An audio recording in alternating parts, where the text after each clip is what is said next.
I fear not the dark itself, but what may lurk within it.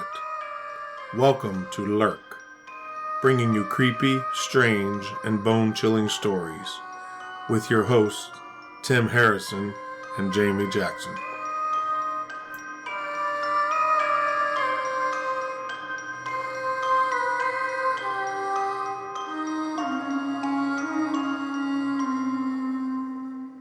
Welcome, Lurkers. This is Jamie. And this is Tim. So, Jamie, what are we going to talk about today? Today, we are going to talk about Mothman. Mothman? Mothman. What is a Mothman? Not a moth. A Mothman was a humanoid creature about 7 feet tall, around 300 to 400 pounds, with a 10-foot wingspan. So we got Shaq. Yes, Shaq with wings. Shaq that flies around. Yes. Does he fit in a Buick? I don't know. You don't know? I don't think he's ever been in a Buick. Oh. Buick, if you want to sponsor us, please do. But anyways, so Mothman, where is Mothman located at?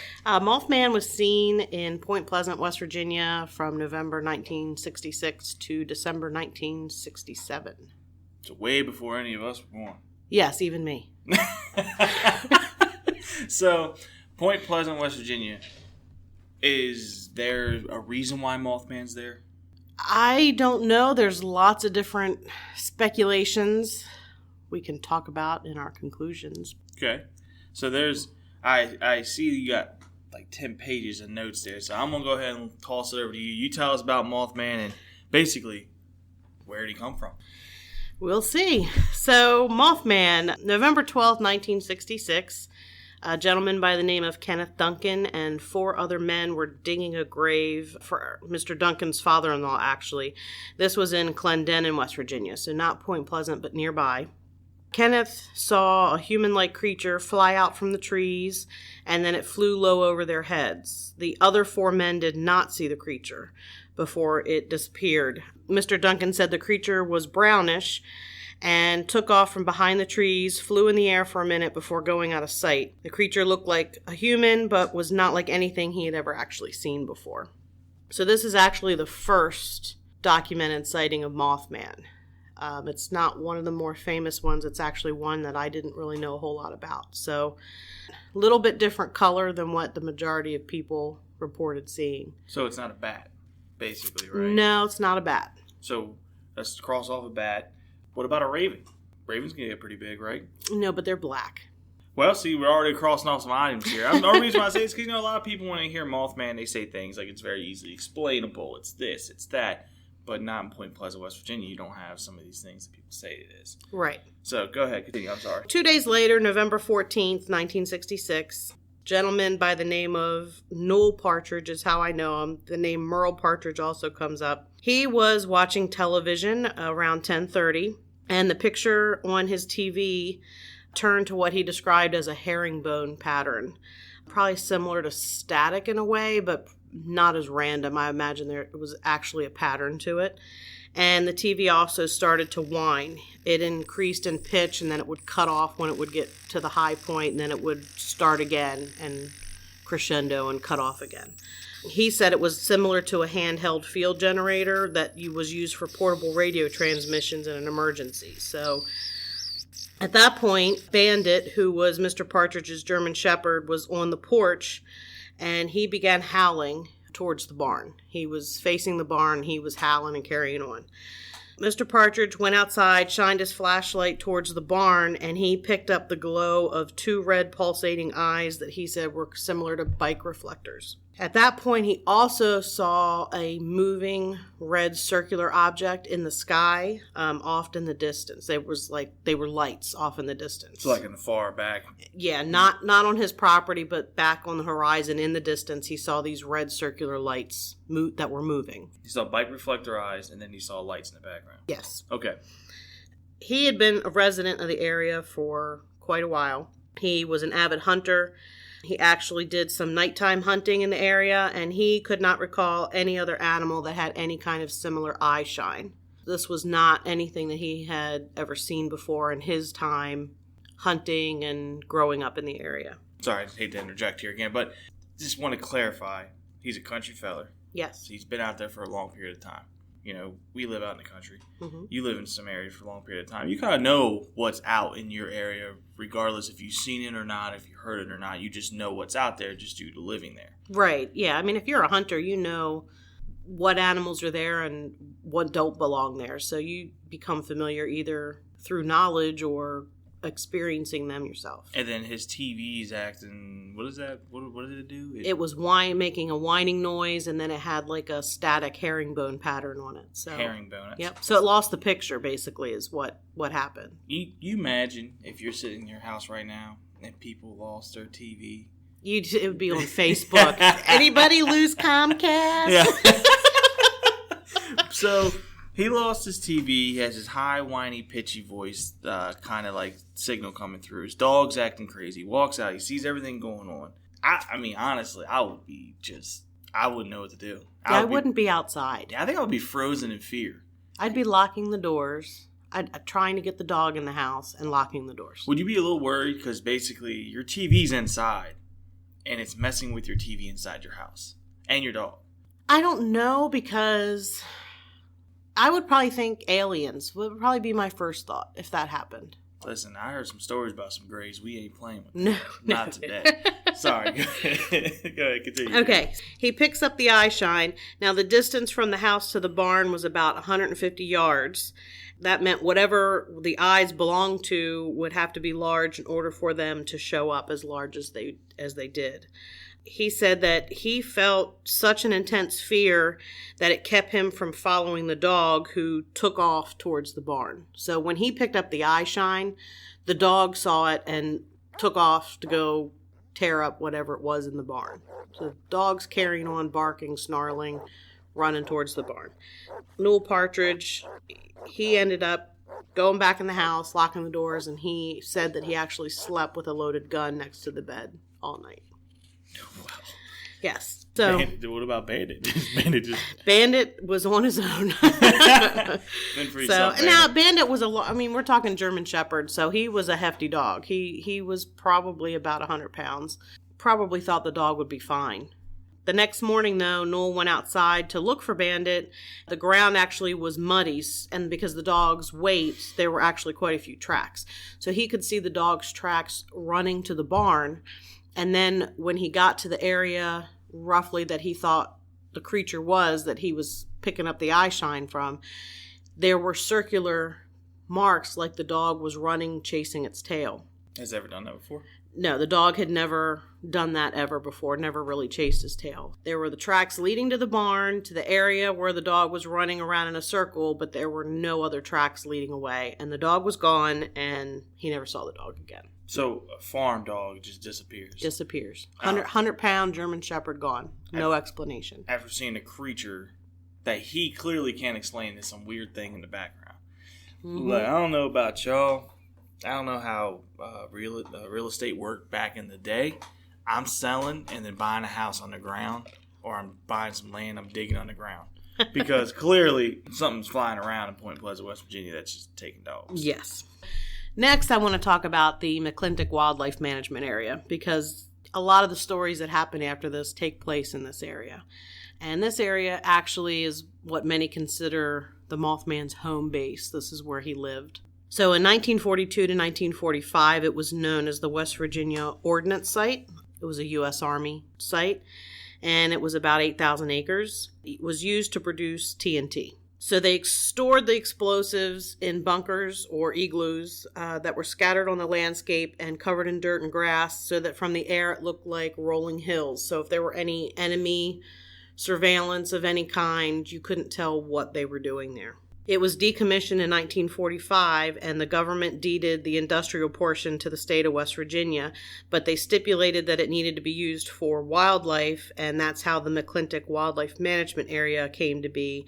And they have about 2,700 acres, and the rest of the land is owned by the county or some private citizens.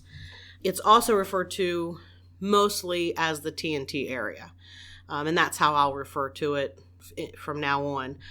In 1979, there were fishermen there, and they reported that they saw chemicals seeping into the ponds. It turned out the area was contaminated with TNT, its byproducts, and asbestos. And it became listed as one of the EPA's Superfund sites. Superfund sites were sites that were very badly contaminated, and the government basically promised to come in and clean it up. So they did. It's actually, you can go find the site online, and it'll take you there, and you can read all about the stuff that they had to clean up. It discusses like barrels and red ooze. So the government is now involved. Government has basically ruined a small area of wildlife, and just happens so be it a creature of massive stature is now living in that area. Yes. Sounds like a great story. Oh, yes. And actually, I'll read a little clip. This is from the actual Superfund site, so the EPA, the government site. It said, this is in regards to cleanup. It said additional early actions that have been completed at the site include removal of drums, soil, and debris from the, quote, toxic swamp area completed in 1994. Removal of asbestos from the north and south powerhouses, demolition of the powerhouses and filling in of open pits and manholes completed in January of 1995, and removal of 32 drums from the OU-11 cellulite manufacturing area in 1999. So I'm talking about some significant crap. You're not talking that you're outside changing your oil a little bit, dipping on the ground. No, and that is directly from the Superfund site, so we will actually add a link to that in the show notes so you can go read it. This is wild that this is a lot of crazy stuff does happen, but it's crazy that this is happening in Point Pleasant, West Virginia, that you have something this toxic. And you had people hunting and fishing there. Eating it.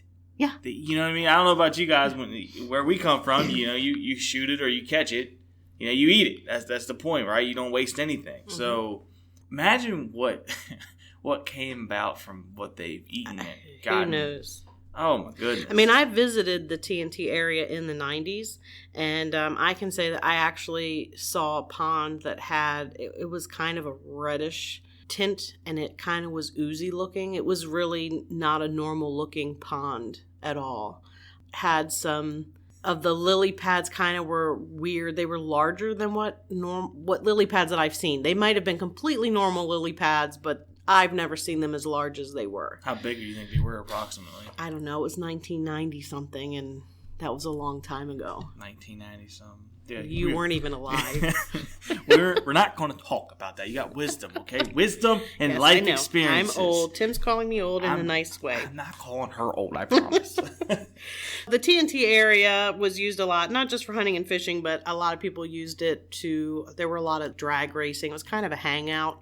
There wasn't much to do, I think, in that area now, and there wasn't much to do probably back then. So that's where they went to kind of hang out, meet up with friends. Chemical spills and stuff like that. Why not go hang out by it? Yes. So that brings us to one of the most commonly known eyewitness accounts of Mothman, November 15th, still 1966. It was about 11:30 p.m., Roger and Linda Scarberry, along with Steve and Mary Millette, were driving through the TNT area in Roger's black 1957 Chevy Bel Air. They drove around the roads. It was deserted. They were kind of looking to see what was going on. They ended up making their way back to the abandoned generator plant, which was near the main gates of the TNT area. And as they pulled up on the plant, Linda gasped, and they all saw at the same time 2 large, bright red circles roughly 3 inches in diameter and 6 inches apart. For comparison, your hand, the palm of your hand, is roughly 4 inches from the heel of your palm to where your fingertips start. So a little bit less than the palm of your hand is how big they were. They were 6 inches apart, so 2 palm widths roughly apart. So like right here? For y'all can't see me, he's actually holding his hands up in the air. I'm trying to picture this. So that's, if you kind of get that roughly, that's pretty large. That's bigger than, that's wider than your eyes, obviously. It's wider than your face. Yeah. Close to it. I mean, you're literally seeing, like, light bulbs floating Yeah. randomly away. Right. So the foursome realized that the lights they saw were actually the eyes of what they determined was a humanoid creature that was about 7 feet tall, and it had wings folded on its back. It was a grayish color, and it walked with a shuffling gait that some later witnesses described as like a penguin. It didn't walk like a human, it more shuffled. As it made its way to the open doorway of the generator plant, the group opted to get out of there. Roger sped off through the gates, heading for Route 62 back to town. And they saw the creature again, standing on a small hill, and then watched in horror as it spread its wings and took off straight up in the air from a dead standstill. So, make sure we're clear here, okay? You see this massive creature. You got these eyes you can't explain. I don't know about y'all, okay? If I see anything, I mean anything, with wings on its back that's 7 feet tall, you couldn't pay me enough to stand there. I don't care what you're offering me. You know how you see some of those memes on Facebook, so I give you $5 million to stay there. I don't care if it was $2 billion. I'm not standing there. Because clearly that thing got some bad intentions. Yeah, I don't think I'd hang out there. And if I watch something take off straight up in the air, without flapping its wings, that I want to point that out. It did not flap its wings. It just vertically jumped straight up. Yes. There are some birds that can take off vertically. Really? Yes. Some pigeons, some ducks, and shorebirds. Now, if you think about the ducks and the shorebirds, they usually are taking off out of water. So that allows them to take off immediately without having to, swim to land to fly. But they need to generate enough lift to get up in the air. To do that, the only way is by flapping their wings to produce enough air moving over its wings to lift them in the air. So while they can take off vertically, they have to flap their wings to do it. And I think the last time I checked, they weren't 7 feet. No, they weren't. I don't know of any 7 foot tall pigeons. That would be really bad for the city. Yeah. Imagine the damage it would do to your car after oh my gosh. But also, the eyes. I was trying to look something up. You know how a lot of people, when they say they see this, it's like paralyzing? Like yes. They feel like they can't move. I know that predators, massive predators like tigers, lions, cheetahs, and things like that, they have a low growl, right? And it's I forgot what it's called. I was trying to look it up, but it's like a low frequency that actually humans have naturally. Like they naturally can pick up on it due to caveman and stuff like that. I was wondering if Mothman could probably emanate that noise at a more of a I don't know if subtonic is the word or something like that. I don't know, but anyways, at a level which your body's magnetic can pick up on it, like kind of how a cheetah and lion does. That's why you get paralyzed. I would imagine that would probably have something to do with the intense fear that at least Newell Partridge felt and the foursome in the TNT area here in this instance felt. Something that maybe they didn't quite hear but could feel the vibration almost. I think that's probably a good possibility. I mean, it's 7 feet tall. I mean, I ain't gonna lie. It's pretty big. That in and of itself is enough to be terrifying. They're taking off outside of the TNT area. They're taking off heading towards town. The creature has taken off straight up vertically, doesn't flap its wings, shoots up in the air, and it starts following the car as it's driving into town, and the car is going close to 100 miles per hour, and this thing is keeping up with the car. Yeah, not today. Nope. Yes. At the same time, they also claimed that the creature was making a strange mouse-like squeaking sound. And I know you're laughing, but I actually want to play something for you.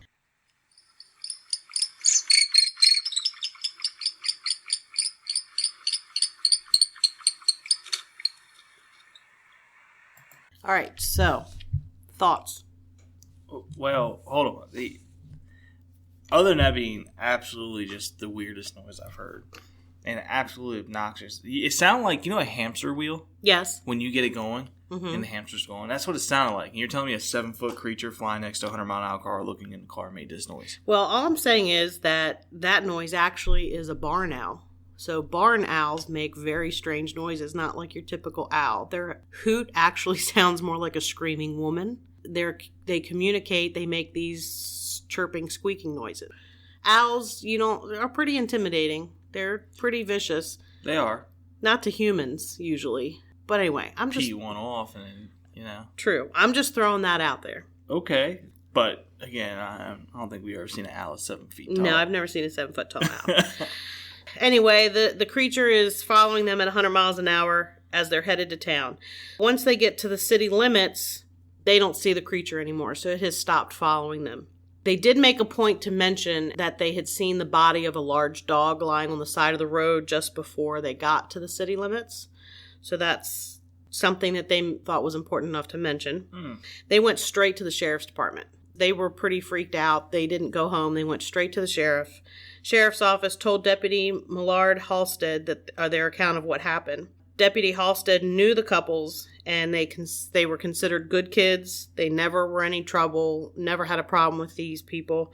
So he figured he'd get in his car, go back out to the TNT area with them and see what was going on. So he followed them back to the generator plant, which is also called the power plant. I'll use both probably interchangeably. So they go back to the power plant at the TNT area. As they left town, they looked for the dog's body because it was a large dog they had seen. They looked for it, and it was not there. That's not cool. I just want to point out here that good old Bandit was not found. Bandit was a large dog, and this is the next day. I'm gonna wager a guess here and say that this could very possibly have been Bandit, which is sad. That's and I mean, just to kind of put it out there, predators won't eat if they have time. They won't eat all their food at first, especially if someone's back in their den or in their home. They'll actually stash it away somewhere, kind of get whoever is out of their place, and then bring their food back in. Now you're saying there's kids there all the time. This sounds pretty classic as a predator, kind of making sure. Yeah, and some don't like to eat fresh kills. Oh, that's nasty. It is. Bears, I think, sometimes stash kills that they find, and crocodiles, which I am not saying that this is a flying crocodile, because that would be absolutely terrifying. I can't even. That would be crazy. But crocodiles take their kills and shove them under logs underwater and like to let them sit there for a couple days before they actually eat them. So maybe that's what's going on. Who knows? Could you imagine marinating? No. That just turns my stomach. They get to the TNT area, but there is no sign of the creature. But when Deputy Halstead turns on his radio, it emitted a loud signal blast that was described as a tape being played back at high speed. For those of you who grew up without cassette players... Yeah, elaborate, please. When you would play it back at high speed, it would have like a high-pitched, garbled noise. Like a beep. Kind of, yes. That's kind of what it is. So that's what his radio's doing. He actually turned it off. He never ventured into the abandoned building, but he basically was convinced that these couples were telling him the truth. He believed them. Listen, I know the police officers, I'll put this out there. I know police officers, some of them have nerves of steel. Some of them don't. For you to pull up to a scene, to put yourself in his shoes, and that starts happening, and you ain't got any kind of cassette tape in there playing backwards. No, it was his radio, and he couldn't hear the dispatcher, so... Not cool. So you're if something happens, your help is nowhere to be found. Yeah, his radio's not really cooperating. And, this is a second instance of an electronic equipment having some interference. Basically what it sounds like is there was something interfering with the signal with the television at Noel Partridge's house, and then here with the deputy's radio. So there's something interfering with the signal. That's just wild. Which is weird. The next day, the sheriff actually held a press conference. This is where Mothman got his name, and he actually was named after a character on the TV series Batman that was very popular at that time. I love Batman. I do too. Then it also, the Point Pleasant Register is the newspaper for the town. In the newspaper, it said the couples, they said it didn't resemble a bat in any way, but, quote, maybe what you would visualize as an angel. So you just got an angel flying around terrifying people. Yeah, well, I imagine if a human showed up with wings flying around, I wouldn't be like, hey, what up, angel? I would be a little terrified myself, I think. If an angel does show up, I think we all got a little bit more problems to worry about. Pretty much. Then the sketch came up with Mothman. It resembled a human-sized owl with no visible neck. So that was from their description. Like your shirt? Like the shirt that I'm wearing today. Your lovely shirt that Tim should wear an extra large. Yeah. And I also want to point out this point, right after the news conference, this is where there was an assistant professor of biology, wildlife biology, who started to say he was pretty sure it was a sandhill crane that had been seen.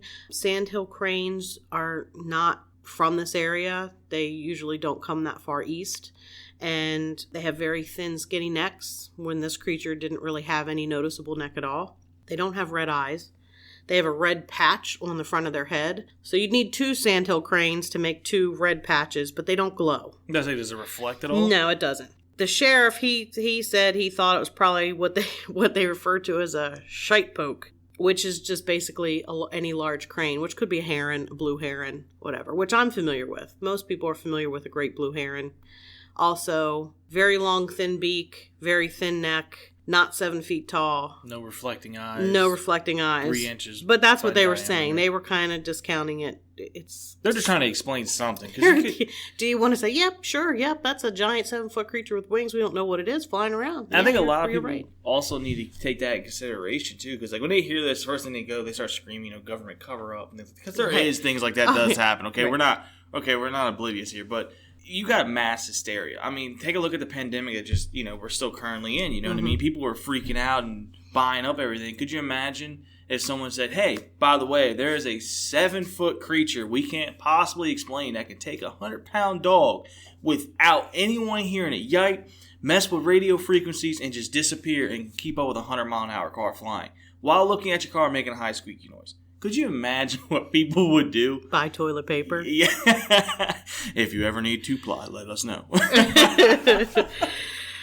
People freak out. I don't know. I kind of feel like, and maybe people back then, I don't know that they freaked out quite the same magnitude as people freak out today. That's fair. That is very true. And I'm not dissing any generation at all. I'm just saying that maybe it's being closer to World War II, because you're talking only 20 years after World War II, that I don't know that people freaked out quite to that extent. It seems to have kind of different nowadays. I could be completely wrong, but that's just kind of my take. You're not. I don't remember my parents freaking out when about anything, snowstorm or anything. I wouldn't say I freak out, but I would like to be a doomsday prepper, but I'm not quite to the point of digging the bunker in the backyard. I want a bunker in the backyard. I would kind of like a bunker in the backyard. I would like to have that as our studio, so maybe you could work on that. We can give our new call. He's big as a house, and I know for a fact he can move some dirt. Yes, that's my husband, by the way. He would not dig me a bunker in the backyard. Well, him and I can dig each other a bunker. Okay. Now we are talking about November 16th, 1966. That night, the Wamsleys were on their way to visit friends who lived near the TNT area. They went to their friend's house. So the friends weren't home. Their kids were there. They kind of were visiting a little bit. And they were leaving around 9 p.m.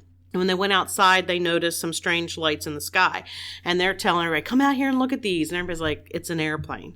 And they're like, no, this is not like an airplane. You need to come take a look at this. So everybody comes outside. They're looking at these lights. And while they're out there looking at the lights, that they said they were not like any aircraft they had seen. It was not something they had seen before. While they're looking at that, they noticed this figure rising up from behind the car. Yeah, no, not the deal. Nope. So they watch, and the creature was getting up as though it had been laying down. It was gray, it was bigger than a man, and it had glowing red eyes. One of the witnesses said it had man's legs that looked to be covered in gray feathers.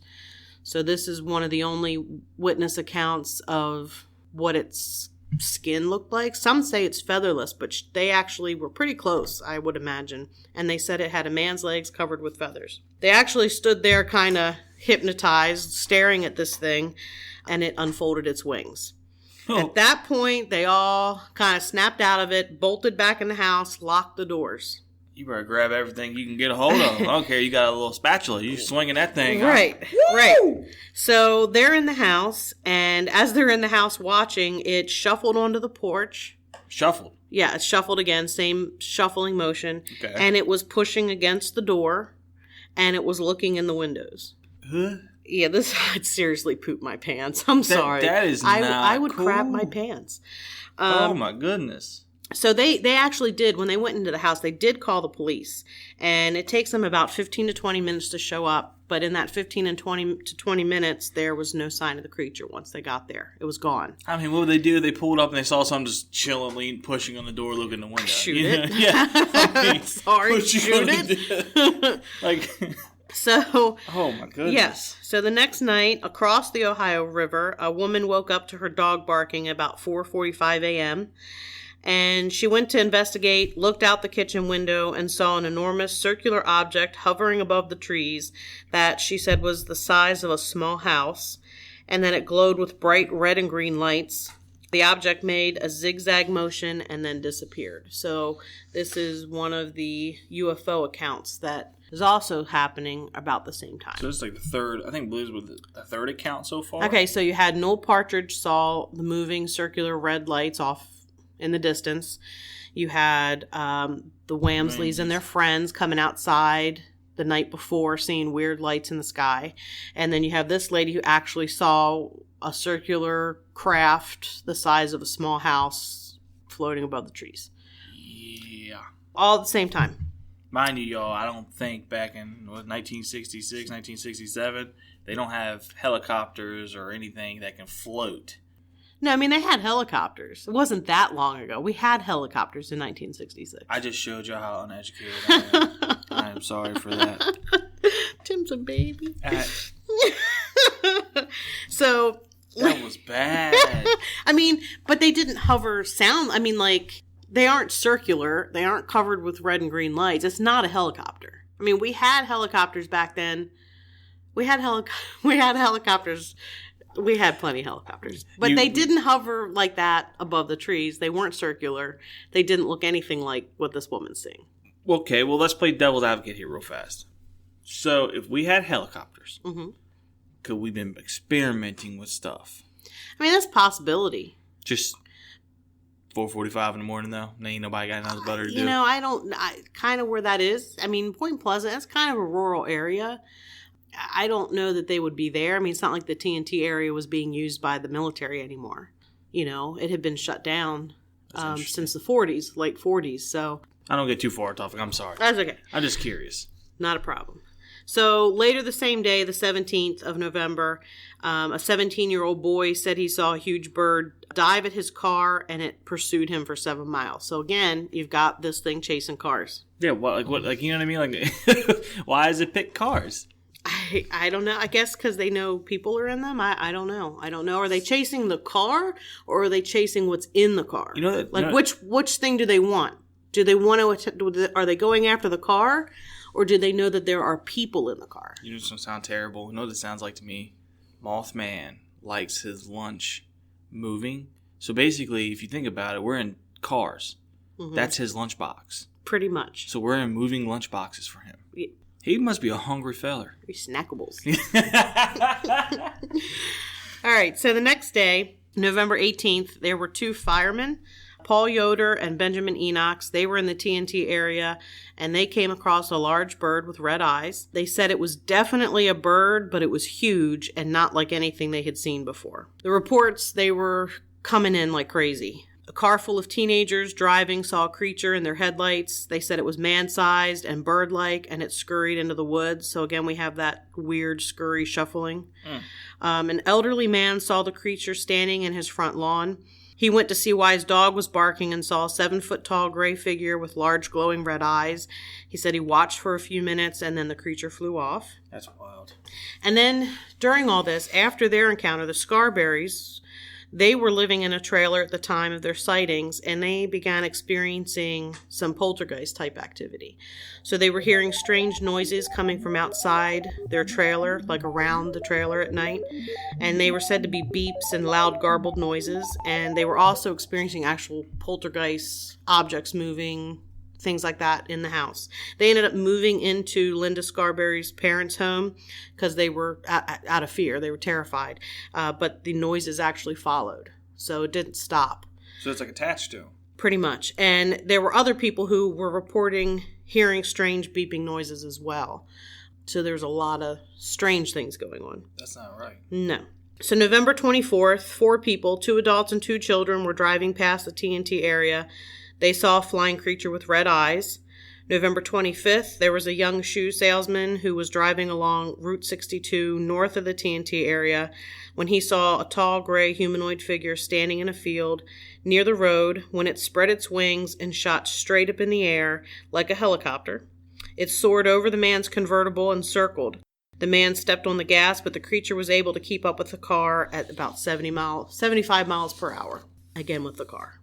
In a convertible, forget it. Yeah. What are you driving a convertible near the TNT area for? This going wouldn't it be anywhere that's near? What I'm trying to figure out here too. They could just rip the top off and eat you. I'm also trying to figure out why you keep going by TNT area. Like, why is everyone like, after the first? It's part of town. I mean, you can't avoid it. If you're coming into town, Route 62 runs along.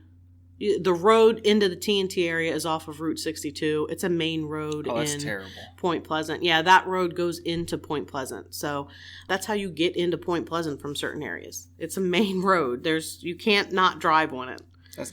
Nope. This is an interesting encounter here. November 27th, it's 10:30 a.m. A girl by the name of Connie Carpenter was driving home from church, and she saw what she thought was a man dressed in gray standing on the property of the Mason County Golf Course, again on Route 62. While she watched, the wings unfolded, and the thing took off straight up in the air and headed toward her car. It actually came straight for her windshield before it veered off. And the one thing she repeats constantly were those eyes. She got a really good look at its face and the eyes. She said they were very red. She couldn't take her eyes off of them, so they were almost hypnotic. And she was so freaked out about it, she didn't go to school for days and required medical attention. She actually developed what is called Klieg conjunctivitis. Her eyes were red, swollen, and itchy for 2 weeks. So Klieg conjunctivitis is a type of conjunctivitis that you get from prolonged exposure to ultraviolet rays. It's redness, swelling, itching, most often caused by prolonged exposure to Klieg lights, therapeutic lamps, or acetylene torches. Welders sometimes, I think, develop this. So this is not your typical conjunctivitis. Nobody farted on her pillow and she got pink eye. But it is a type of pink eye, but it's because of ultraviolet rays. And there are other like UFO witnesses who have gotten this, and I think there were some other Mothman witnesses who developed this as well. With that being said, does the skin around the eye become kind of like irritated as well? Yeah, have you ever had pink eye? Like a lot of times your eye, there's like different types of pink eye. Like the eye, the area around it, it gets red. It swells. Like if you have bacterial pink eye, your eye will actually like swell shut. Oh. And it's kind of puffy and it's goopy and it's disgusting. And it's worse. That's the worst pink eye. That's the really, really contagious pink eye. So then viral pink eye is what most people end up with. And that's usually your eye's red. It itches a lot. It waters. But the area around it usually isn't affected too much. I imagine that the area tissue around the eye is probably a little swollen. That just imagine. She got this from staring into its eyes. I mean, it's not like he sat on the hood of her car. He flew towards the windshield and then flew off. So less than 5 seconds.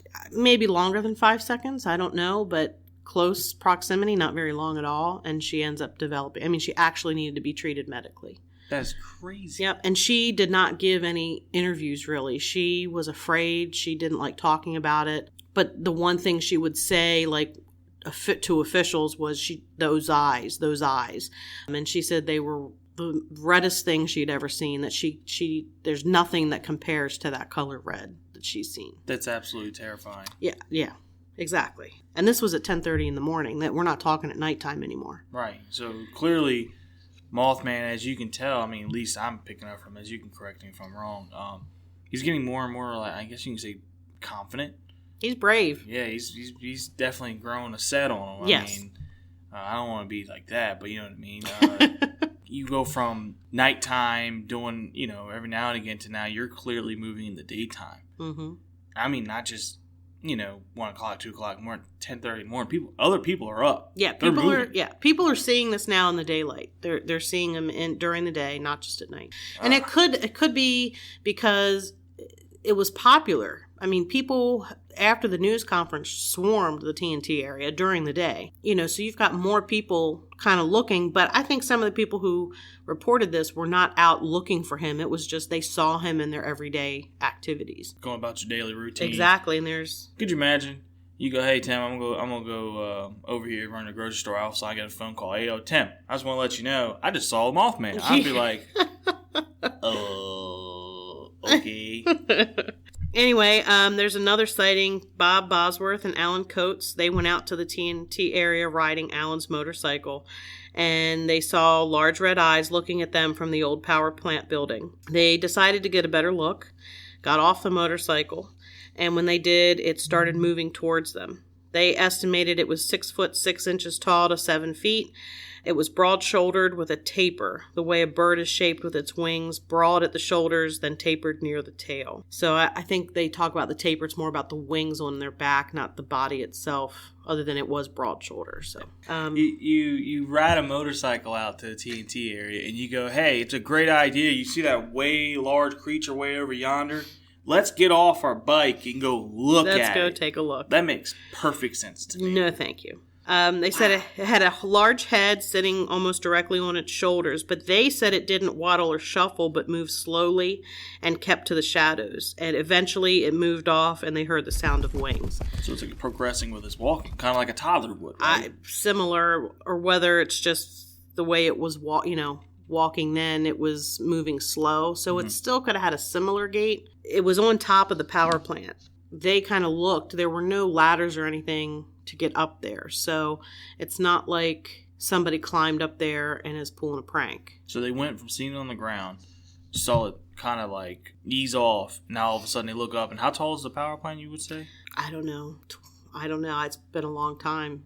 15 feet, 20 feet, I don't know. I don't know any human that can jump 15, 20 feet like that. I don't care how athletic you are. No, I mean, they made a point of saying that there was no way that they could determine that somebody could climb up there. Yep. They had removed the ladders off of them and everything to prevent people from climbing around on it because it was not necessarily in the best of condition. You know that bike they rode in on? Yeah, I'm riding that thing backwards back out of there. Make sure I watch it. Yes. Faye DeWitt was another eyewitness. She claimed it was whitish and sandy, and the eyes were the reddest thing she had ever seen. It was a bird, but like no bird she had ever seen before. And she said it did have a bird-like beak. So this is one of the only mentions of its mouth, basically. It chased the car on foot, and it was keeping up with the car at 50 miles an hour, even after the car made a sharp turn. So it's not flying at this point, it's running. So we've lost the shuffling, apparently. We're full on sprinting, chasing a car at 50 miles an hour. Oh, man. Olympic running right now. Yeah, so she stopped the car. It jumped on the hood, then jumped on top of a building without flying. She said the eyes took up most of its face. So it's not flying. It leaped on the hood of her car, jumped from the car to the top of the building, never even opened its wings. No. Yep, run. I don't think running will help you, period. Exactly. So January 1967, the appearances of men in black start happening. Men in black are a common occurrence with alien or UFO sightings. Men in black are scary. Strange people. They're dressed in black suits, white shirts, black ties, black shoes, perfectly dressed, but the style of the clothing is not the current style usually. So they're dressed really well, usually in groups of 2 to 3, and they show up in late model black cars. A lot of times the people who show up are described as Oriental or Eastern European and European. Are they peeing? European in appearance, and they sometimes wear dark sunglasses. Their movements usually are kind of jerky and not like a normal human. You got UFOs, you got this Mothman, now you got these random people coming up here. You got your eyes now turning red from staring at it. You got this thing that can run 50 plus miles an hour and fly over 100 miles an hour. Now you got these fools showing up that are weird. Yes.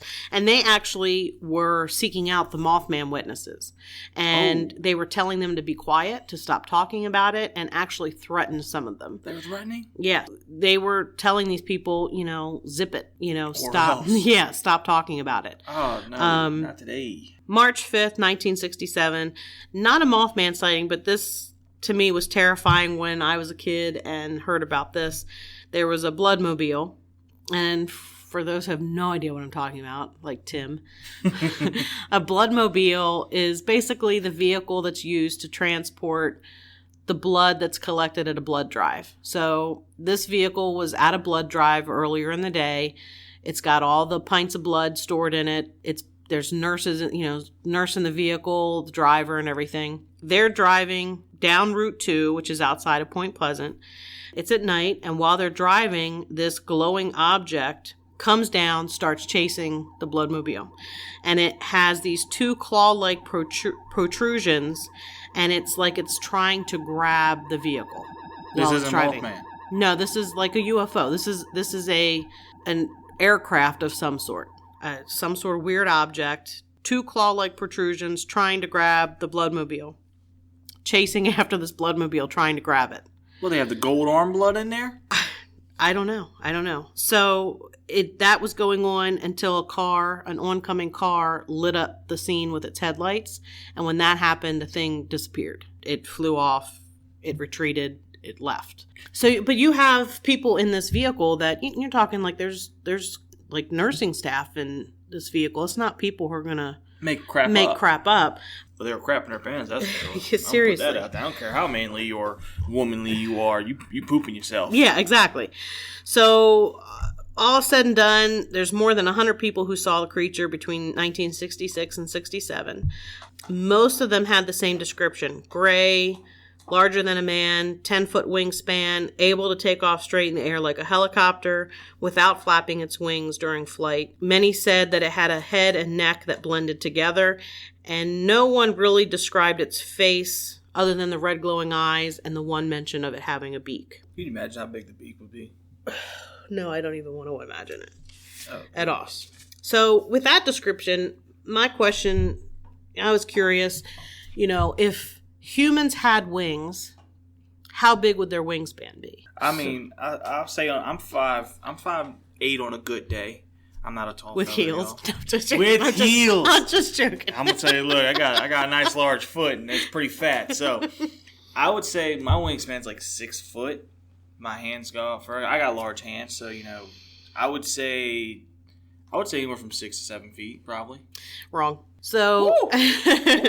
So actually, this was something in a scientific article that I found, that there was a bird that was around about 6 million years ago in the Miocene era. It's extinct. It doesn't exist anymore. So back when I was a young pup. Yes, or when I was younger. It's referred to as the giant teratorn. That's the easy name to say. It was the Argentavis magnificens, and it weighed the same as an average adult human, but its wingspan was 23 feet. What? Yeah, it had a 23-foot wingspan. All right. So This is 4 times the average arm span of a human, just roughly. And this bird had special muscles to support the wings and to flap them. So wingspan that large required, special muscles to just make them move. 100%. So this body of this bird was the same as the average adult human and 23-foot wingspan. So like 5'8" 6 foot. Roughly. Yeah, roughly. But with 23 feet. Yeah, not today. Yeah. Nope. Also, to take into account, people hang glide. That's how people fly, so to speak. Yeah, they shouldn't be doing that. Hang gliders are 29.5 to 33 feet. So you're wingspan. You're telling me this thing's just about big as that? Well, no, it's big. A hang glider is bigger than this bird, but just to lift a human in flight, hang gliders, that's how big they are. So we're talking average human. Most humans, other than Shaq, really aren't 7 feet. Average human, hang glider's 27.5 to 33 feet wingspan. That's what carries a person in flight. Birds, as far as birds go, albatross, they have the biggest wingspan at 12 feet. Now, you had to explain to me what an albatross is. What is I did. Albatross is a shore bird. It's beautiful. It's very pretty. They're Their body's about 4.7 feet. So very short. Large child, short adult. Mm-hmm. My mom's height. That's Sorry, Mom. I love you. That's their wingspan's 12 feet. And they are, water birds. You see them mostly, only along the shore, oceans, that sort of thing. Think like giant seagull, but prettier. Next, we have the Andean condor, which some people are more familiar with condors. Probably not, because I'm just realizing I'm familiar with condors because they almost went extinct when I was a child. And since Tim is young enough to be my son, he was not alive when condors almost went extinct. Their body weight is about 33 pounds, and they have a 10.5-foot wingspan. So they're getting close. We're getting closer to the Mothman 10-foot wingspan. They only weigh 33 pounds. That's what's so surprising for such. And retrospecting, speaking about the Mothman, it's 10 times that. 300 plus pounds we're talking. Yeah. And this thing for 33 pounds has 10.5 wingspan. Yeah. It's wild. And then the California condor, which also almost went extinct, they're about 4.5 feet tall, so almost the size of the albatross body size, and they have a 10-foot wingspan. So their wingspan is the same as Mothman. Okay. I threw in there, some people are familiar with the harpy eagle. If you're not, you might want to check it out. They are creepy. I thought they're pretty cool. They're awesome. I would love to have a pet harpy eagle, but it would probably rip my face off. Oh yeah, 100%. They look like people in a costume, but they are only 3.6 feet tall, so around 3.5 feet, and their wingspan is 7.4 feet. So smaller wingspan. They're not very tall at all. So it begs the question: how strong does the Mothman's wingspan really have to be? Like, his wingspan, yeah, but you have to have muscles. For y'all don't know, I'm a trainer, right? So, you have to be physically strong. Like, I don't know about a lot of y'all. Try to just put weight on a bar and try to squat 300 pounds. Try to push 300 pounds on leg. That's a lot of weight. Now, imagine flying, wings, because he has arms, am I correct? Yeah, he has arms and legs, So yes. his wings are on his back. Mm-hmm. So to extend out and then fly, he either has to have some of the most magnificent lat spread any bodybuilder would ever see, or it's out of this world. It would have to have some sort of special adaptation to allow flight. 100%. Like with the extinct bird, you're talking that's average body height for a human. It had specially adapted muscles just to support the wings. That's not even without flying them. So just to support the wings, and the wings weren't on their back. The wings were their arms. It was a regular bird. So you're not talking about something that has arms plus wings. Yeah. Which I don't know of anything other than insects that have like multiple legs plus wings on their back. Like there's no mammal or bird that I can think of. And they're not that big. Some of them get big as your hand on rare occasions. Yeah. But right now I'm it's a little crazy. Plus, it doesn't fly. Mothman, I'm going to say the wings really don't matter. Wingspan doesn't matter. It could have, like a 2-foot wingspan, and it doesn't matter because he's not even flapping them. That's the thing, too. It sounds like he just uses them, because I know the feathers, a lot of birds use feathers, for gliding and things like that, for just aerodynamic purposes. Right. Sounds like that's what he does. Like, his legs must be massive. I don't know. Sorry, y'all. I'm in awe. That's okay. So just throwing all that in there, because that's something that I thought of. Like, how big would that need to be? What is the size comparison to an actual human? Yeah. Moving on, John Keel, anybody who follows Mothman usually knows who I'm talking about when I say John Keel. He wrote the book, The Mothman Prophecies, published in 1975. That's where I got most of my information from. I read this book back in the 90s, long ago. He actually was in Point Pleasant during some of these things going on. He heard about it. He went to research what was going on there. So he was in the midst of all. He's into UFOs, aliens, that sort of thing. He went to see what was going on. So he went to the power plant at the TNT area with one of the witnesses, Mary Millett, and a couple other people, and they were checking it out. And somebody thought they saw something in the corner of the building. A lot of commotion going on. They heard a strange, high-pitched noise, and then Mary's ear began bleeding. Yes, it began bleeding. And John Keel mentioned in his book that it was an indication that there was a sudden change in air pressure. So probably like an eardrum thing. Yeah. Oh, so that happened. Could you imagine? Only to her, nobody else, just her. And of course, during the whole time that Mothman was going on, there were also UFO sightings Most of them were not officially reported, and that's most likely due to the fact that Mothman was getting all the attention. But I did highlight a couple of the things that were going on. There were the visits from the men in black. Also, dogs and livestock disappeared. There were some livestock mutilations were going on around the TNT area. My cousin, who actually lived not far from, about an hour roughly from Point Pleasant, she said that back in the 90s, there was so much UFO and men in black sightings that had been going on that the people used to meet and discuss it. Like, the old timers used to have meetings about it because it was so prevalent. That is wild. Yes. This brings us to what seemed to end the Mothman. On December 15th in 1967, there was a bridge called the Silver Bridge that spanned the Ohio River, and it joined West Virginia with Ohio. Around 5 p.m. on the 15th, it was covered with rush hour traffic. Now, the traffic light on the Ohio side was not working. The light on the West Virginia side was known to kind of not be timed quite right, so the bridge was full of cars. Okay. It was packed with vehicles. The bridge began to give, and what happened is apparently the bridge was always had a movement to it when you drove over it. Like a give kind of? Kind of like a give, kind of bouncy in a way, and they said that they felt it. The people, the survivors, because people did die in what I'm about to tell you, they felt movement in the bridge, but they didn't really think anything of it at first because that was a typical thing. But what happened was I-bolt 330 suffered a fracture and gave out, and the bridge collapsed. And what it did was it tipped, it knocked the vehicles into the water, and then the concrete and steel from the bridge fell on top of the cars that were in the water. 46 people actually died. It's still a significant part of the town. They have monuments there. That's terrible. Near the water, near the site of it. Man. It was pretty horrific. I mean, you're talking most of the rush hour traffic, a lot of people were out Christmas shopping because you're talking December 15th, a couple weeks before Christmas. Mm-hmm. Whole families were on the bridge in vehicles. That's terrible. There was one report, one woman who lived near the bridge said that about 2 days before she saw men climbing up the bridge structure and that they wore checkered coats and had black pants, but I don't know that anything actually came from that. But after that, that was the end of the Mothman sightings. That's a terrible accident. Yeah, it was pretty horrific. A horrific way for it to end, too. Yes.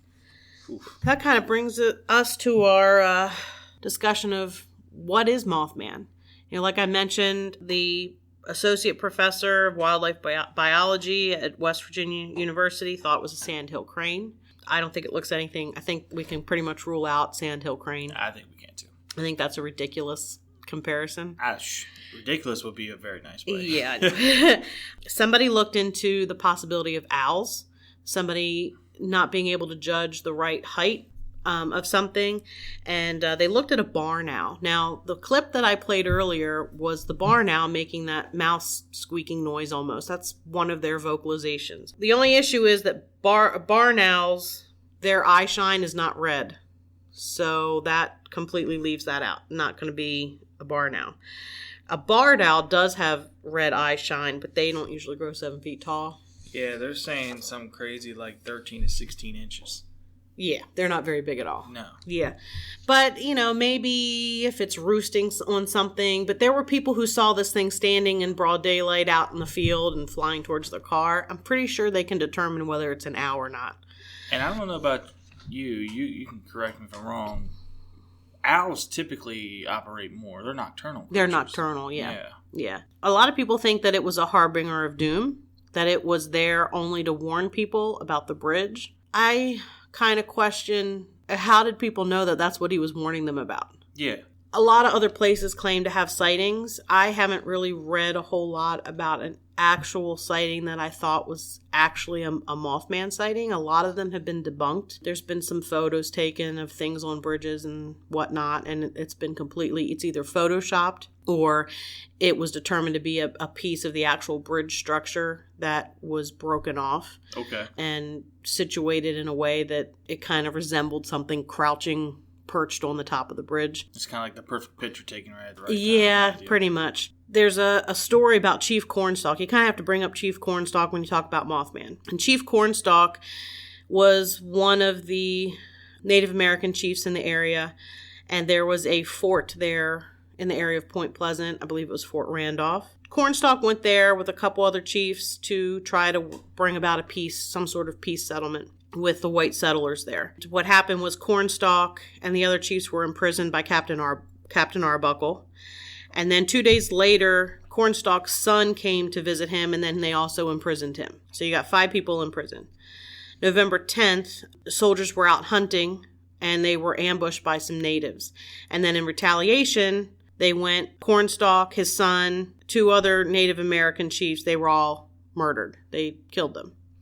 And then as he was laying there dying, Cornstalk said, this is a direct quote from the story, "I came to the fort as your friend, and you murdered me. You have murdered by my side my young son. For this, may the curse of the Great Spirit rest upon this land. May it be blighted by nature. May it even be blighted in its hopes. May the strength of its people be paralyzed by the stain of our blood." So there's some who say that Mothman was part of Cornstalk's curse. I used to think Mothman might be some sort of mutated creature. I kind of lean more now that it was something that's not from this planet. You think that? I think it's either from another dimension sort of thing or alien. I mean, you had the UFO sightings and the Men in Black things going on at the same time. And I kind of feel like we already know Men in Black are associated with UFO sightings. Why would they be there warning people to keep quiet if not about Mothman? I mean, yeah, that makes perfect sense to me, in my opinion. I mean, how many times have you heard over and over again that, you know, after something crazy happens, or like how many times have you heard UFOs over nuclear sites and things like that? So clearly UFOs are involved here. And then Men in Black typically don't get involved in kind of whispers, you know what I mean? Right. So if they're there, something is going on. So I'll lean more towards, because I remember before we talked about this, I definitely said it's a genetically mutated That's something. what I used to believe. I will say I'm leaning more towards something out of this world. I'm not trying to say UFOs let a pet loose and they're like, oh, we gotta go get Fluffy because Fluffy's over here just eating dogs. Fifi? Yeah, Fifi. But I will say this too, something that was interesting to me. When we first started, right, Mothman was like, what, a brownish black color? The first sighting mentioned he was brownish. And then moved to gray. Gray is the predominant color, yes. And then the last one said he was white. One said it was whitish or sandy, but it sounds like he's kind of withering away if it was the same one, you know what I mean? Like if you go in a sequence of events. Of course, everything as we line up and talk about it just makes it sound like that. But, you know, as something gets, you know, a little older, it might age differently than us, or it might not get the nutrition that it needs. So it could wither it away. But I will say this, and I think it's from a different planet, but just think about how massive this creature would have to be. How massive. Like, think about that. Just that is huge. it is huge. The mountain, that's what they call him. The I think he's Polish or something like that. I'm sorry if I'm pronouncing his the one from Game of Thrones. Game of Thrones, yes. yeah. I mean, he is a mountain of a man. His name fits him perfectly fine. Put wings on him. Put wings on him.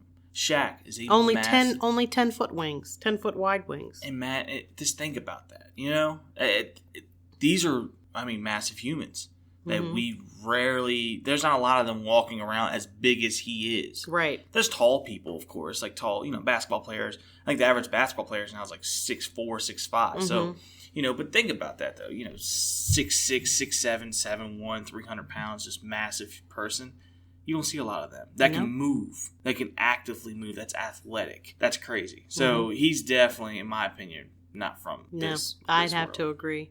Unfortunately, I don't think we're ever going to know exactly what he was. And I'm going to tell you this right now. I am okay with that because he sounds like a very big feller, and I don't want to meet him on a bad day. No, I'm going to put that out there. I believe this will conclude our kind of talk about Mothman. Now, I will say that you can go follow us on Instagram at Lurk Podcast. You can find us on Facebook at Lurk Podcast. And if you like what you hear, please like and subscribe. I don't know if you can like us, can you? Or you can heart us, can't you? Well, you can certainly leave us a review if you feel like it. No pressure. That's perfectly fine. And honestly, I believe we have an email set up too at alertpodcast@yahoo.com. I think it's pretty easy. It's pretty easy to find us. Now, I would also put this out there is that, this is our first time kind of going through things and learning each other and filling things out. So as we go more through this, we'll get better and better with presentations and things like that. But if you have any kind of feedback anybody out there wants to give us, we're always open to it. You can send us a DM, you can send us a message, you can send us an email. I hope everyone has a great day, and until next time. All right. See y'all later.